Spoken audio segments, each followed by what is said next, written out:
नमस्कार, मी दीपाली राऊत पुरंदर एक्सप्रेसमध्ये आपले स्वागत करीत आहे.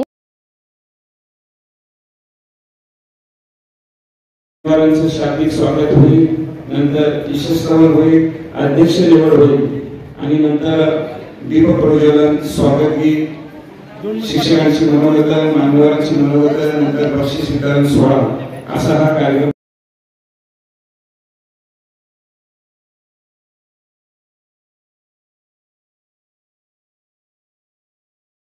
सदस्य शिवसेनेचे जिल्हाप्रमुख आदरणीय दीपक यादव,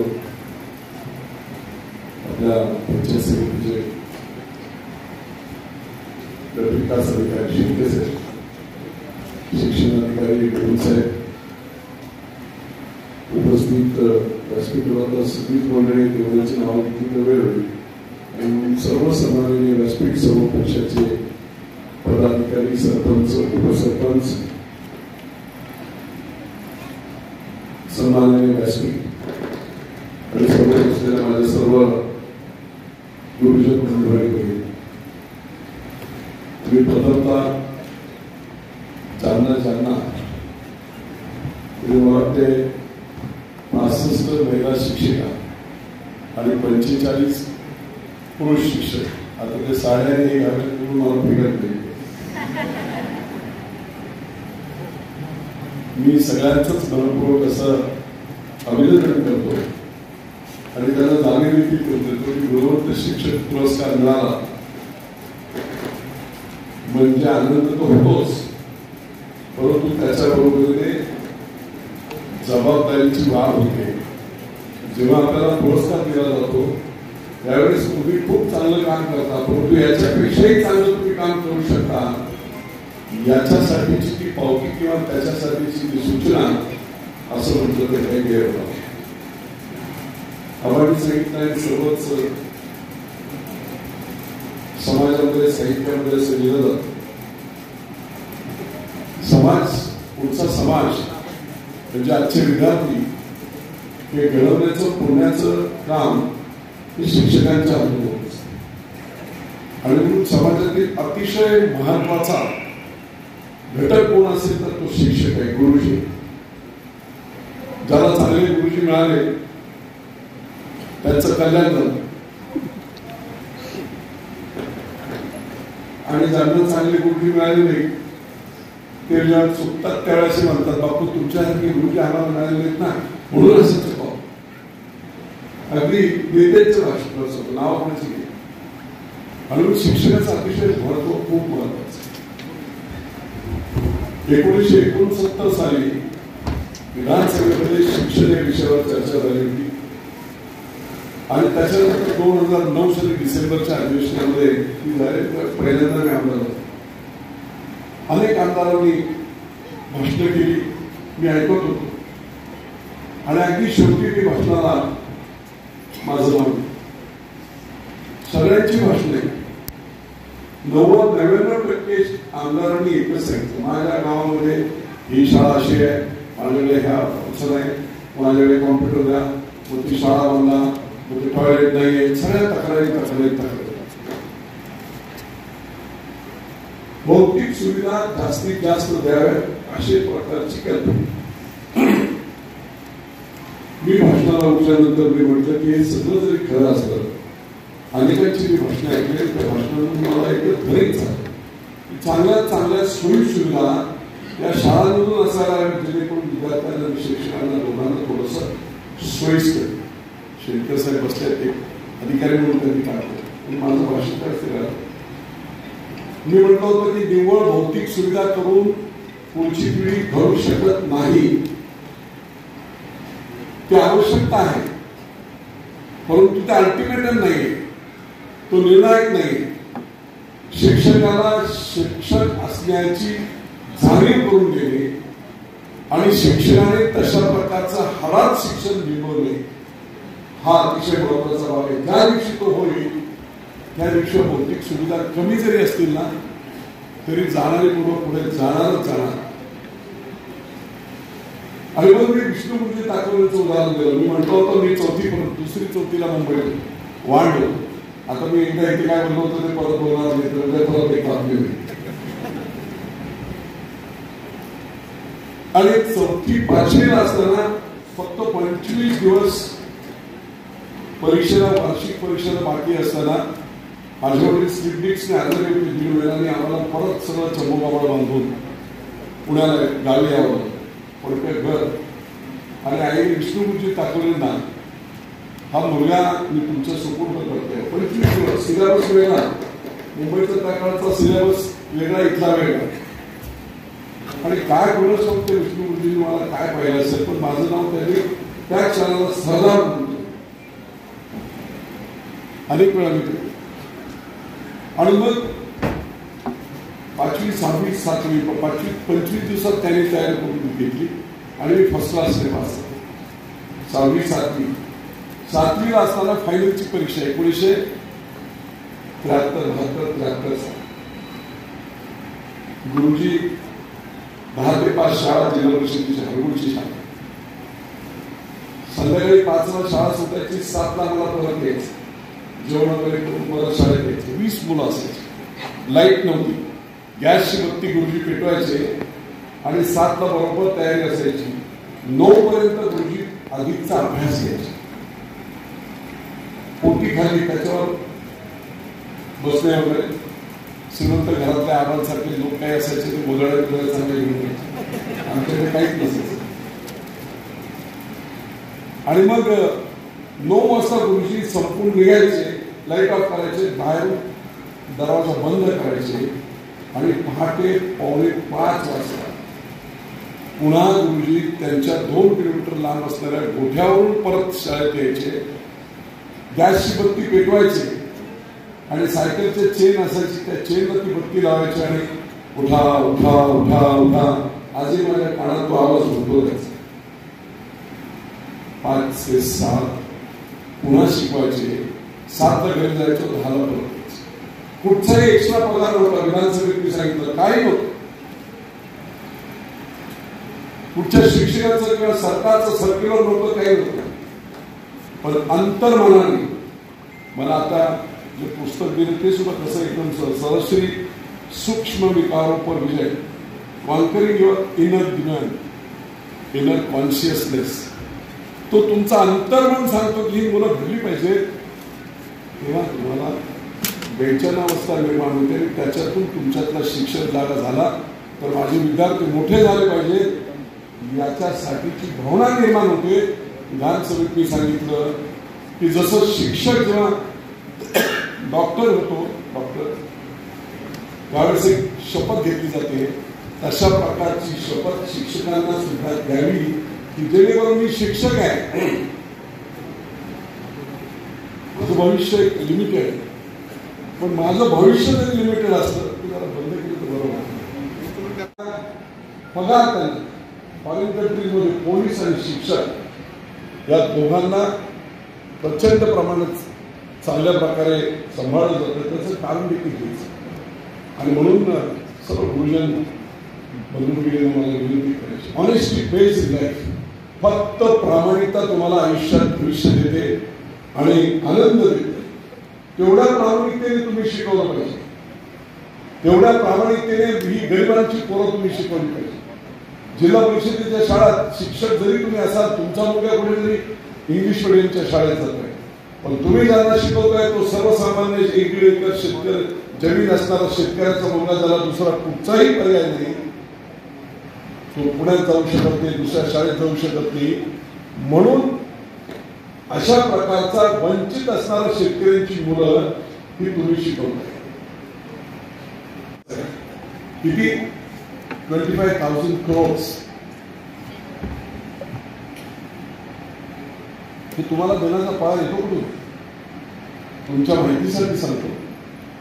एक उद्योगपती म्हणून, लेजिस्लेचर म्हणून, एक विधायक म्हणून राज्याचं 6 लाख कोटीचं जे इन्कम आहे त्यातलं 97% इन्कम अप्रत्यक्ष करातून येत आणि फक्त 3% इन्कम प्रत्यक्ष करातून. काय आहे प्रत्यक्ष?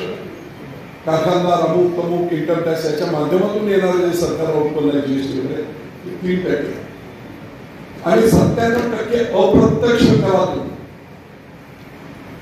म्हणजे एखाद्या वस्तीवरचा शेतकरी आहे, त्याने 1000 रुपयाची कपडे घेतली तर त्याच्यावर 18% टॅक्स आहे ना. अशा टॅक्सच्या माध्यमातून येणाऱ्या अप्रत्यक्ष करातून 97% पैसे येत असतात. हे 97% लोक सर्वसामान्य ज्यांना 2 वेळची क्रांत आहे, सकाळपासून संध्याकाळपर्यंत ते तापत्या उन्हात देखील काम करतात शेतात, अशा लोकांच्या उत्पन्नातून टॅक्सच्या रूपाने 97% पैसे येतात. म्हणजे तुम्हाला पगार देणारा 97% तुमचा मालक कोण आहे, तर तो तुमच्या शाळेत शिकणाऱ्या विद्यार्थ्यांचे पालक आहे, सर्वसामान्य माणूस आहे. आणि म्हणून मालकाची इमानदारी असायला हवी, प्रामाणिक असायला हवी. म्हणून ह्या गोरगरीब मालकांची म्हणजेच शेतकऱ्यांची पोरं मोठी करण्याचं प्रचंड मोठे स्वप्न प्रत्येक शिक्षकाने पाहिजे होते. होय, हे शक्य आहे. या पुरंदरच्या मध्ये परत 20 कोटी रुपये मिळून 145 कोटी रुपये या सासवडच्या पाणी पुरवठ्यासाठी देऊन टेंडर करून ऑर्डर देखील झाली. 2-3 दिवसामध्ये जॅकवेलचं काम लगेच सुरू करा. पुढे 8 दिवसानंतर उपमुख्यमंत्री किंवा यांना आणून आपण कार्यक्रम करू. पण पावसाळा सुरू झाला तर जॅकवेलचं काम करता येणार नाही, म्हणून 2 दिवसामध्ये दोन्ही सेवांना सांगितलं जलसंपदा खात्याच्या रूपात वीर धरणामधून आता जॅकवेल आहे. डायरेक्ट कधी पाण्याची कमी पडणार नाही. लोकेशनचे 78 कोटी मी जेजुरीला देतो. 2400 एकर जमीन आमच्या शेतकऱ्यांच्या अडकली होती. 93 पासून मावळी कपर 2400 1 एकर जमीन सोडायला कमीत कमी 2 नंबरमध्ये टेबला खालून 1 लाख कमीत कमी 2400 एकर पैकी झाले 24 कोटी. एक 6 देखील कोणाचा घेतला नाही आणि कंप्लीट संपूर्ण राजपत्रासकट संपूर्ण काम करून दिलं. लोकांच्या हितासाठी आमदारकी मिळवण्याचं पद नाही, आमदारकी ही कळमळीचं आणि जबाबदारीचं कुटुंब प्रमुख आहे पद. लोकसभेच्या दरम्यान मी फिरत होतो, उदाहरण म्हणून सांगतो की कळमळ काय करू शकते. आणि मी ते 15 दिवस फिरत असताना मी बारामतीच्या पश्चिम पट्ट्यामध्ये मोरगावपासून सरळ गेलो. 29 गाव, 1.25 लाख मतदार, पियायला पाणी नाही, पियायला पाणी आजही. शेतीचं तर सोडूनच आहे. आणि म्हणून मी अस्वस्थ झालो. मी त्या दिवशी फिरून आलो, सगळी अशी अवस्था आहे. 2-3 दिवस मी अस्वस्थ होतो. काय करता येईल ना, काय करता येईल. सततच सांगितलं जायचं प्रस्थापितांना की तिकडे पाणी कुठून जाऊ शकत नाही, पाण्याचा सोर्स नाही, काय नाही, काहीच होऊ शकत. 50 वर्ष स्वतः मुख्यमंत्री 4 वेळा पावसाळ्यात होते, दादा होते. पण तळमळाने आस्था माणसाला शिकवते, मार्ग दाखवते. तो मला दाखवला नाही. मी पाहिलं, जलसंपदा मंत्री असतानाही मी तो अभ्यास केला होता की वीर धरणातून किती दुष्काळ असला तरी 100 दिवसात 25 टीएमसी पाणी वाहून जाते. आणि नैरा नदीतून वाहून गेलेलं पाणी उजनीच्या खाली भीमेला नदी मिळते. खाली आमचं धरण नाही, सगळं कर्नाटकाचं. आणि जेव्हा नॉर्मल पाऊस असेल, नॉर्मल, त्यावेळेस 100 दिवसात 100 टीएमसी पाणी मिळते. आपलं शेवटचं धरण आहे उजनी, खाली धरणच नाही, सरळ भीमेला नीरा मिळते आणि वाहून गेलेलं पाणी सगळं कर्नाटकाचं.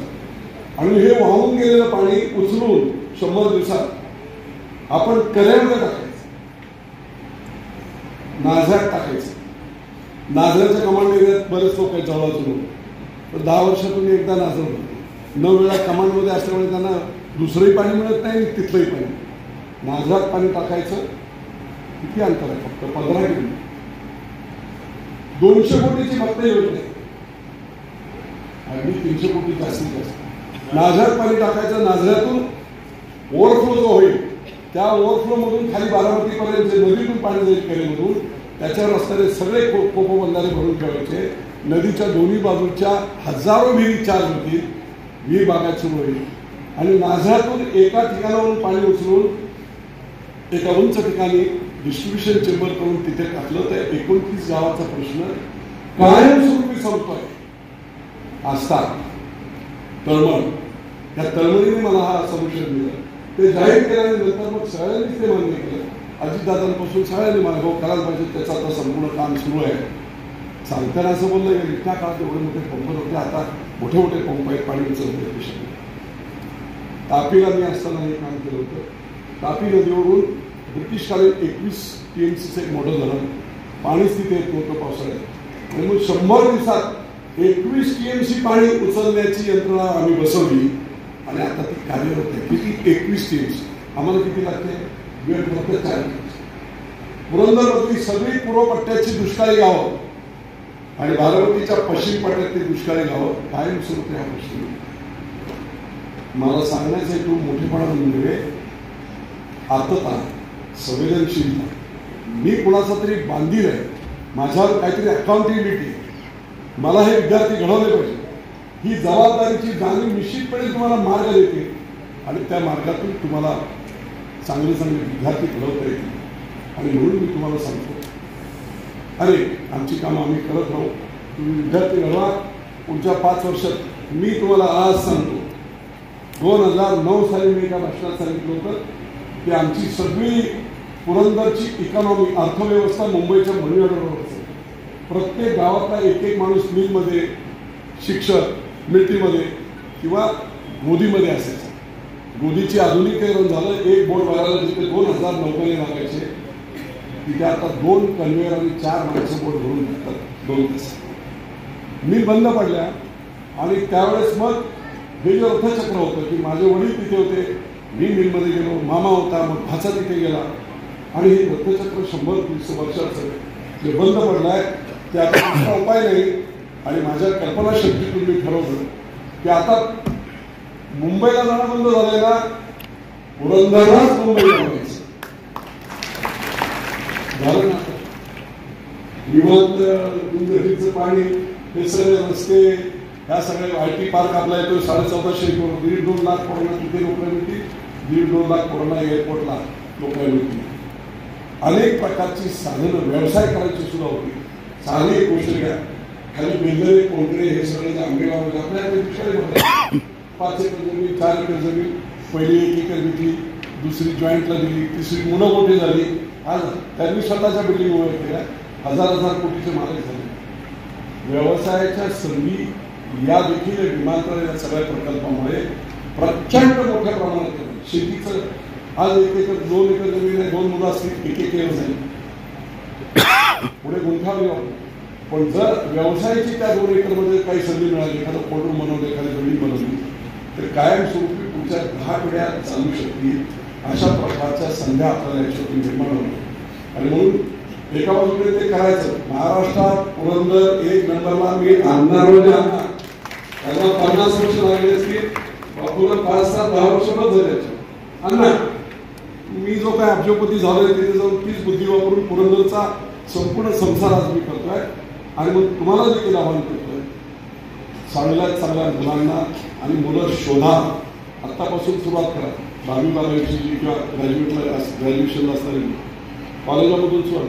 अशी सिलेक्टेड मुलं पुढच्या वर्षापासून निश्चितपणे मी ती फॅसिलिटी 1 वर्षाच्या तयार करणार. आणि पुढच्या वर्षापासून निदान 50-100 मुलं मुली दोन्ही, शेतकऱ्यांच्या मुली, राहण्याची व्यवस्था तिथेच, जेवणाची व्यवस्था तिथेच, आणि पूर्णपणे सगळी अद्ययावत सेवा देऊ आपण या मुलांसाठी घडवलं. मला ती जेव्हा परवा आणखी जेव्हा जाणवलं की एकही मुलगा आपला IAS-IPS नाही झाला, त्यावेळी निवड खर्च उपयोग करून नाही, तर त्याला आता साधन सूचिता केली पाहिजे.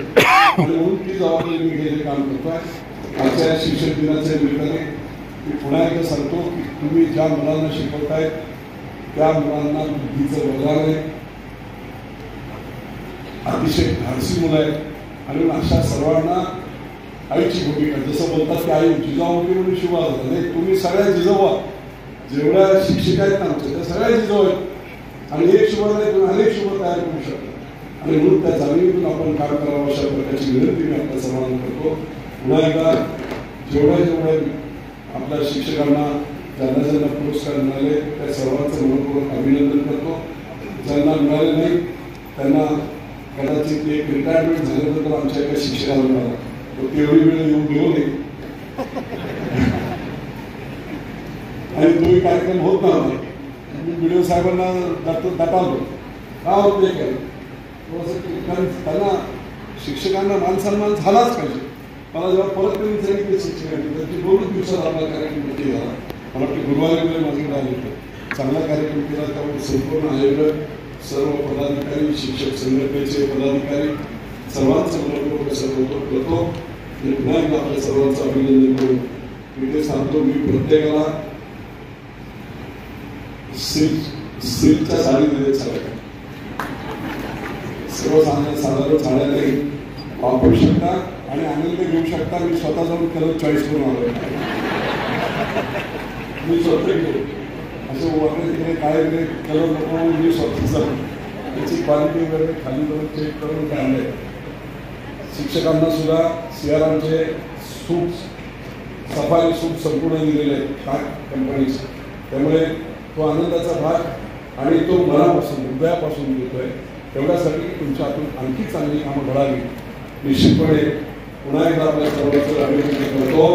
आणि सर्व शिक्षकांना एकच सूचना शेवटची, जे जे तालुक्याच्या हिताचं, सर्वसामान्यांच्या हिताचं, गरिबांचं हिताचं असेल त्याच्या पाठीमागे तुम्ही उभे राहा. अन्यथा आपल्या इनर मनाला, सबकॉन्शियस मनाला जागे ठेवून आपण सर्व काम करावं अशी देखील सूचना करतो. जय जय.